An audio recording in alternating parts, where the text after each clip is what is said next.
There's a moment happening in popular culture right now that most people outside of the ARMY community haven't fully processed yet.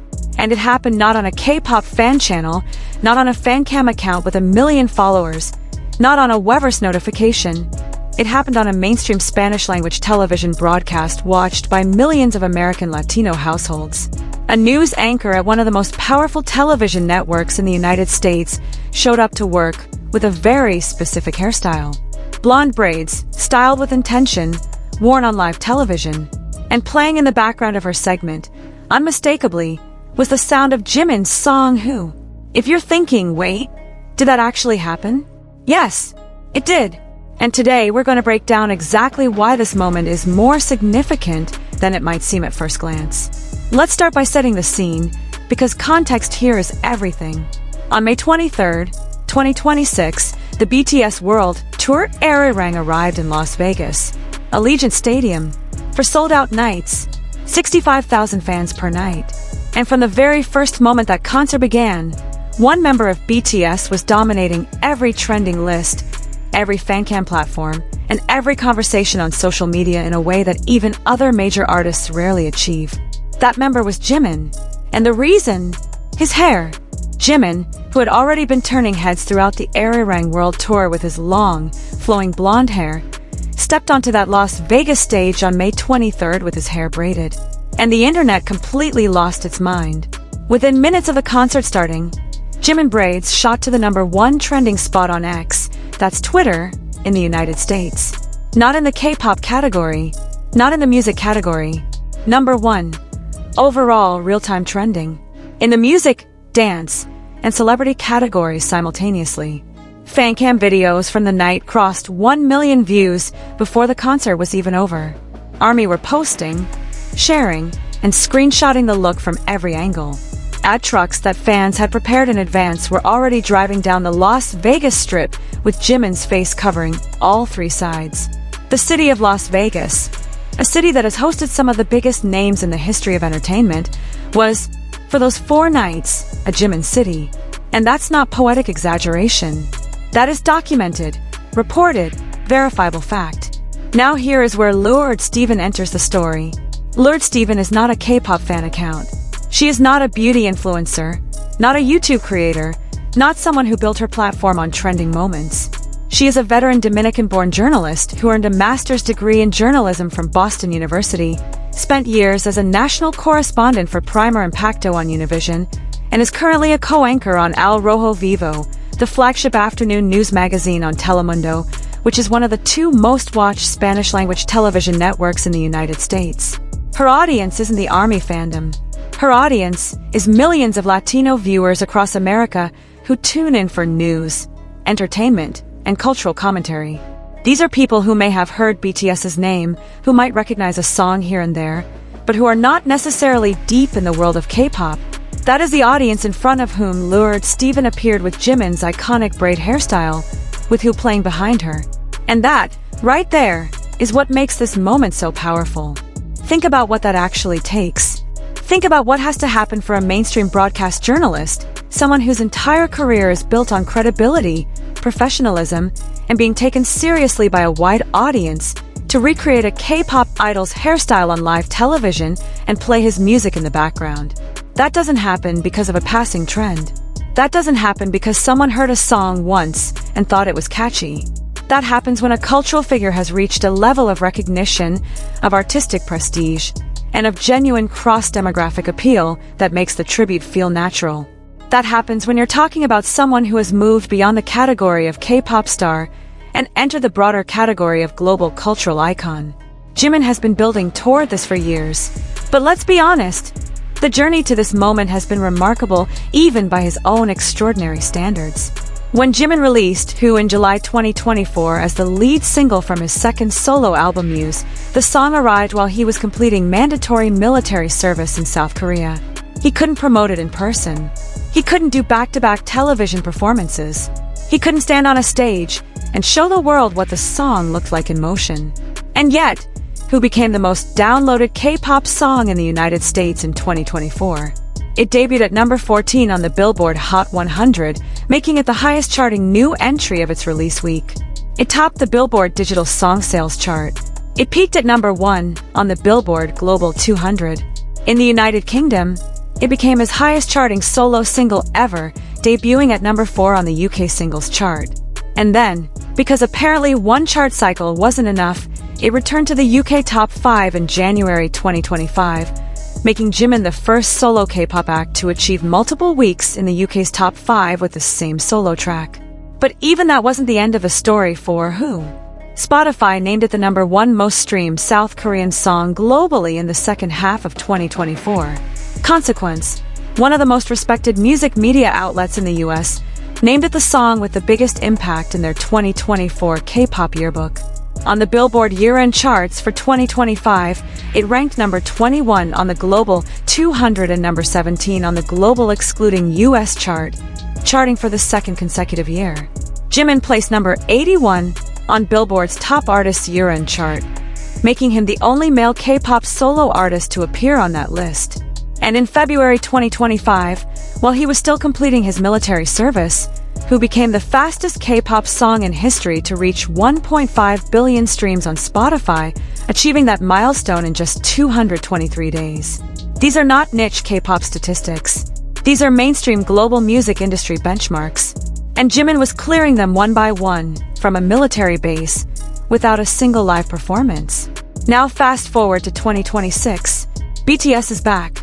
Arirang, the album, the world tour, the cultural event, is happening.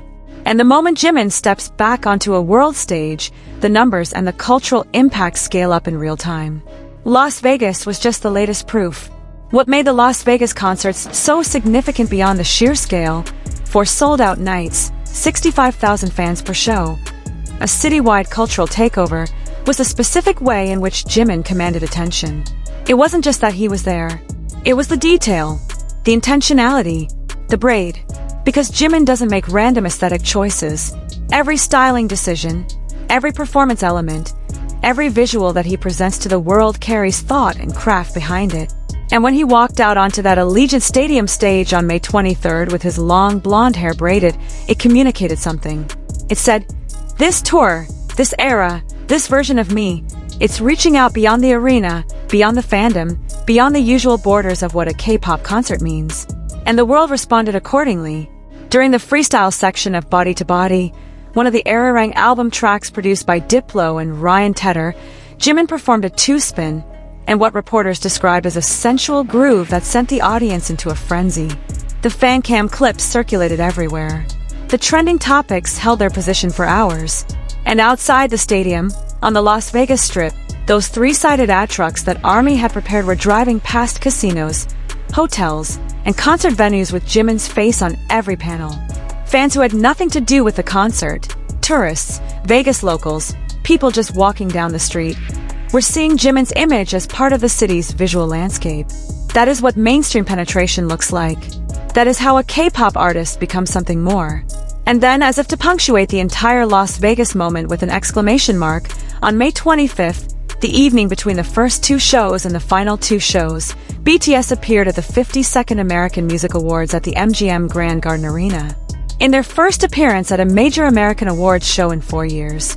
And they didn't just show up. They opened the show with a pre-taped performance from their Las Vegas concert.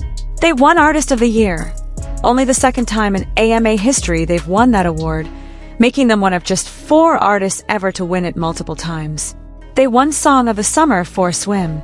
They won Best Male K-pop Artist. 3 awards, a clean sweep of every category for which they were nominated. In a ceremony hosted by Queen Latifah, watched by millions on CBS and Paramount Plus, in the same city where they were performing 4 sold-out stadium nights. There are no words in the music industry more powerful than that kind of convergence. And Jimin was at the center of all of it, which brings us back to Lourdes Steven and Al Rojo Vivo, and why this specific moment deserves to be understood in its full context. The Latino community in the United States is not a small or peripheral demographic. It is over 60 million people. It is a community with enormous cultural influence, significant purchasing power, and deep roots across music, film, fashion, and sports. Telemundo reaches tens of millions of Spanish-speaking American households. When something trends on Al Rojo Vivo, When the anchors discuss it, reference it, participate in it, it is entering a cultural conversation that operates entirely outside the K-pop media ecosystem. It is not preaching to the converted. It is introducing something, or reinforcing something, to an audience that makes its own independent cultural judgments. For that audience to see a respected, credentialed journalist like Lured Steven wearing Jimin's braid hairstyle and playing Who in the background of a segment, that is a cultural endorsement of the highest order. It says, this is something worth knowing about. This is someone whose aesthetic is interesting enough to try on, whose music is worth putting on in your studio, whose cultural moment is significant enough to acknowledge, even if you're not a fan. It says Jimin has arrived in a space where credentials are earned by actual impact, not by streaming numbers alone. And this isn't the first time the mainstream American Latino media world has taken notice of Jimin. But it may be the most visible, the most personal, and the most playful example yet. Because there's something about recreating someone's hairstyle that goes beyond simply reporting on them or playing their music. Recreating a hairstyle is participation. It's saying, I see this look, I find it compelling enough to wear myself, and I trust that my audience will understand the reference. That requires a level of cultural penetration that most artists, even enormously successful ones, never achieve beyond their core fan base. Let's put this in perspective for a moment.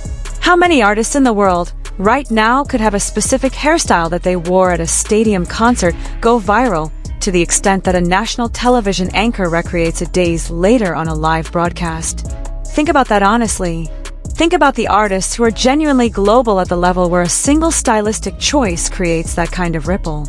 The list is very short, and Jimin is on it. This is the Jimin effect.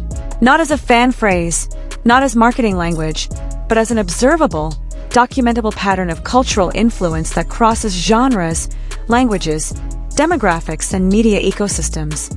It is the reason why Who charted in the UK for multiple weeks in 2025 while its artist was in military service.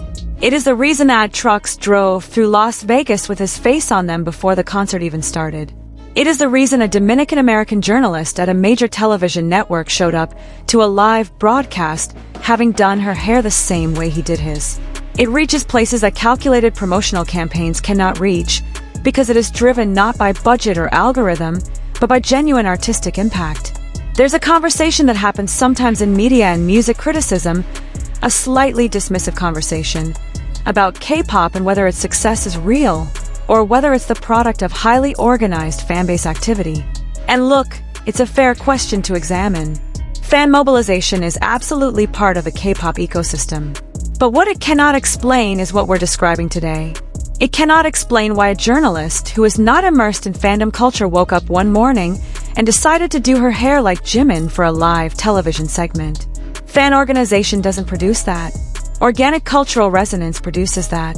The kind of resonance that happens when an artist's work and persona break through every demographic wall that the music industry traditionally assumes cannot be broken. Jimin has been breaking those walls for years.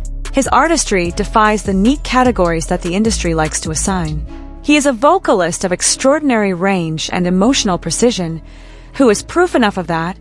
A song whose power comes not from production spectacle but from the vulnerability and control in his voice. He is a dancer whose technical mastery is matched by an interpretive quality that makes every freestyle feel like a revelation. He is a visual artist in the most complete sense, someone whose appearance, style, and onstage presence form a coherent aesthetic language that people respond to instinctively, even people who have no prior investment in K-pop. That is a rare and specific kind of talent. The kind of talent that makes journalists wear your hairstyle on live television. And as we sit here in late May 2026, with the Arirang World Tour still running, after Las Vegas, the tour continues. Busan is coming in June, with fans having organized a full month of citywide celebration, including a dedicated Jimin-themed subway car running on Line 3 for the entire month. It is worth taking stock of how far this has come. Because BTS left in 2022 for their hiatus period. Each member pursued solo work, fulfilled military obligations, stepped back from the group machine. And in that time, with no coordinated comeback, no group promotional engine behind him, Jimin released Who, and became the most streamed Korean soloist globally, the most downloaded K-pop act in the US in 2024, and the only male K-pop solo artist on Billboard's year-end top artist chart in 2025. He did all of that during military service. And now he's back on a world tour, filling stadiums across 4 continents, with his braided hair trending #1 in America and a Telemundo anchor giving him his flowers on live television. If you are someone who is new to BTS, new to Jimin, someone who stumbled onto this video because you saw the clip of Lured Steven and wondered who Jimin even is and why a TV anchor is doing her hair like him, welcome. This is your introduction. This is the condensed version of why, when ARMY say that Jimin's impact is different, they are not being hyperbolic. The numbers back it up. The mainstream cultural moments back it up. And now, Telemundo backs it up. The Jimin effect is not a moment. It is a sustained, compounding, cross-cultural force. It is what happens when exceptional artistry meets relentless dedication and genuine human warmth. Jimin has never chased trends. He has never tried to conform his artistic identity to what the Western market expects of a K-pop star. He has done the opposite. He has pushed deeper into his own vision, his own vulnerability, his own creative truth, and the world has followed him there.